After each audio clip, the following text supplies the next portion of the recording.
예수님께서 부활에 대해서 말씀하시지만 십자가의 고난과 부활, 하지만 제자들은 이 부분에 대해서 아직까지 무슨 얘기인지 도저히 알아듣지는 못합니다. 그래서 예수님께서 또 다시 한번 일상적인 예를 들어서 말씀해 주시고 풀어 주시죠. 21절의 말씀 다시 한번 보니까 21절, 여자가 해산하게 되면 그때가 이르렀으므로 근심하나 아기를 낳으면 세상에 사람 난 기쁨으로 말미암아 그 고통을 다시 기억하지 아니하느니라. 예수님께서 지금 해산의 비유에 대해서 말씀하죠. 출산은 매우 큰 고통을 동반합니다. 그러나 아기가 태어나는 순간 그 고통은 기쁨으로 바뀝니다. 여기서 예수님께서 말씀하시는 것은 십자가 사건은 마치 해산의 고통과 같은 고통의 시간이라는 것이죠.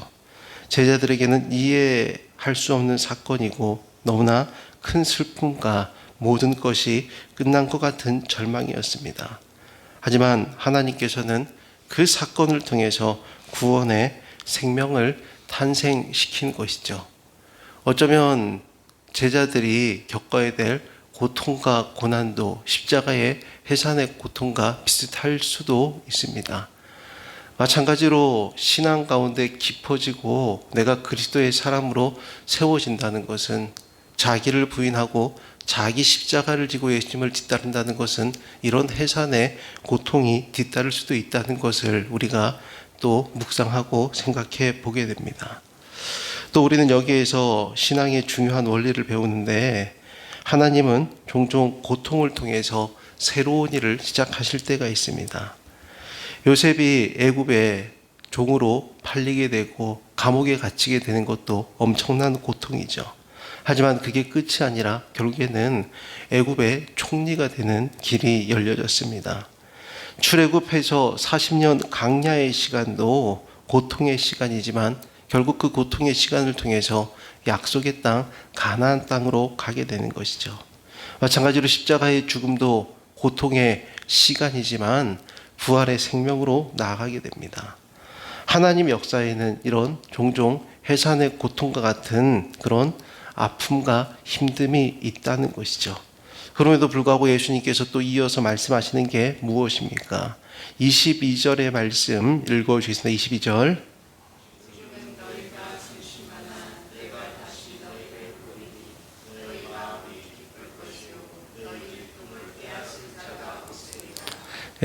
비슷한 내용이 계속해서 반복되고 있죠. 20절에서도 너희 근심이 도리어 기쁨이 되리라.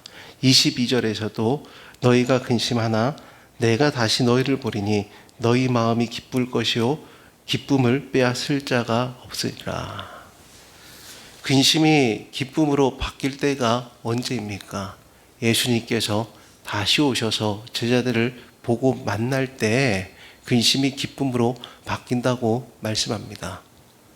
마찬가지로 신앙생활 하더라도 성경에 나온 예수님, 그러니까 문자적으로 지식적으로만 예수님을 알고 있다면 우리의 인생에는 근심이 있을 수밖에 없습니다.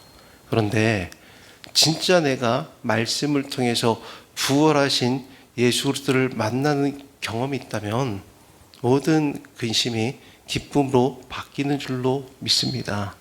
여러분들에게 그 은혜가 있기를 원합니다. 왜냐하면 부활하신 예수님께서 나와 함께 계시고 그 부활의 주님을 경험하게 된다면 인생에 크게 걱정되고 문제될 게 없기 때문입니다. 왜냐하면 예수님께서 부활하셨다는 것은, 내가 그 부활의 예수님을 만났다는 것은, 다른 말로 하면 우리도 이미 그 예수님을 통해서 부활의 생명에 참여하고 있기 때문이죠. 부활의 생명에 참여하고 있다는 것은 저 위에 있는 하나님 나라가 이미 우리의 마음과 우리의 삶 가운데 임했다는 것을 의미합니다. 이어서 23절과 24절의 말씀 읽어주시겠습니다.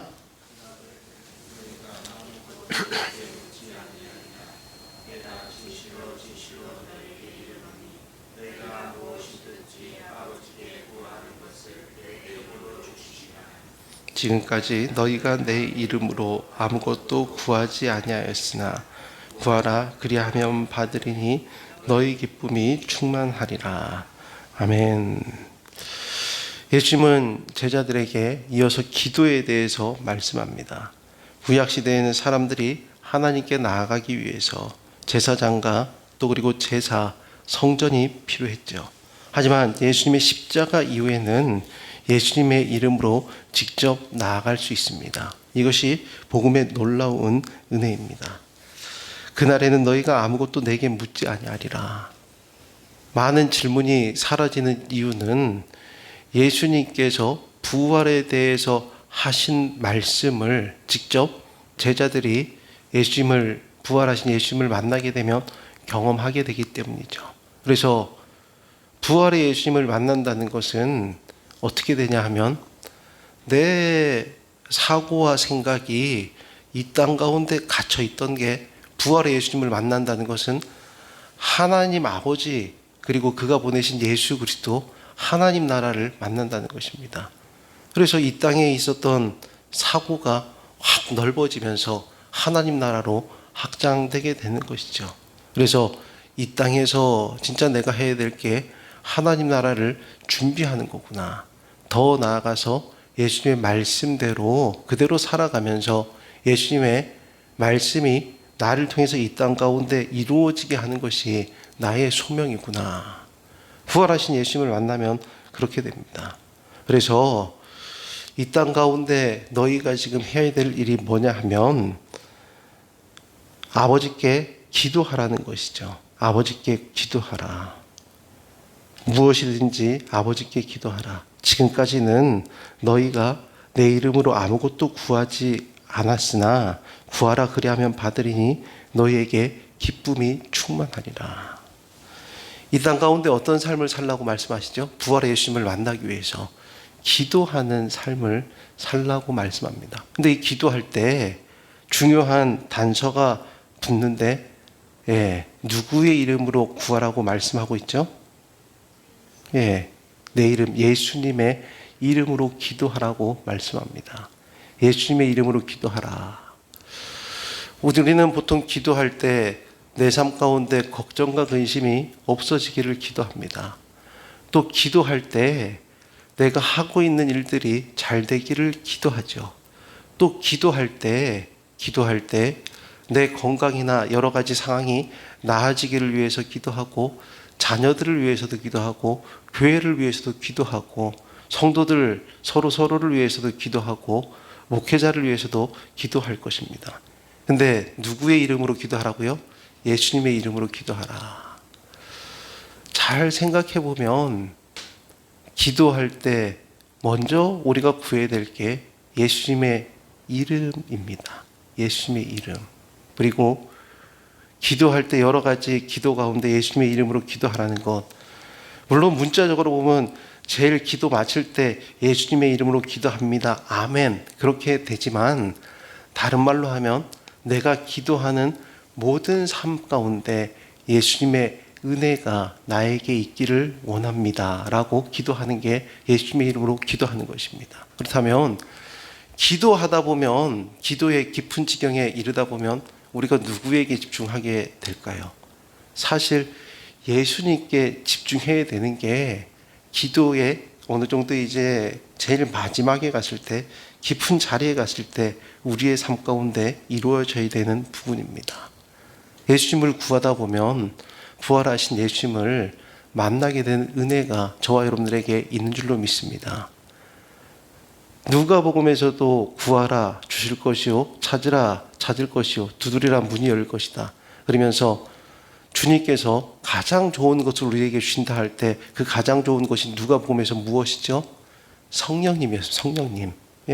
자기 자신을 준다는 거였습니다. 그리고 하나님의 영, 예수 그리스도의 영을 준다는 것이었죠. 그리하면 받으리니 너희 기쁨이 충만하리라. 기도 제목이 이루어지는 것도 기쁨이 충만한데 기도를 통해서 주님의 은혜를 알고 예수님을 만나게 되면 우리의 기쁨이 영원한 기쁨이 되고 충만한 기쁨이 된 줄로 믿습니다. 이 기쁨이 저와 여러분들에게 있기를 주 예수 그리스도의 이름으로 축원합니다. 아멘.